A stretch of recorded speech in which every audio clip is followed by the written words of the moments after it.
સુરેન્દ્રનગર જિલ્લાના મૂળી તાલુકાના સડલા ગામે ગેરકાયદેસર રીતે સફેદ માટીનું વહન કરતા લોડર, ડમ્પર અને બાઇક ચોટીલા ડેપ્યુટી કલેક્ટરે જપ્ત કર્યા છે.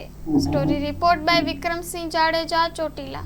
આજ રોજ સવારે અમારી નાયબ કલેક્ટર પાંચ ચોટીલાની ટીમ સાથે અમે સવારના વહેલા 7 વાગ્યાની આસપાસ મૂળી તાલુકાના જુદા જુદા ગ્રામ્ય વિસ્તારમાં કે જ્યાં મોટા પ્રમાણમાં ગેરકાયદેસર સફેદ માટીનું ખનન પ્રભાવિત વિસ્તાર છે ત્યાં તપાસમાં હતા.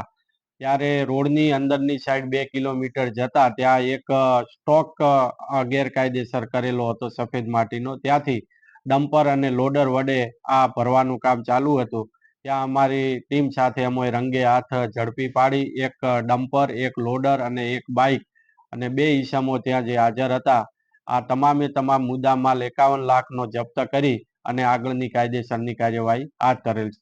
સાથે સાથે આ જે 51 લાખનો મુદ્દામાલ છે તે ડમ્પર, લોડર અને બાઇક છે એ મામલાદાર કચેરી ખાતે ખસેડવામાં આવેલ છે.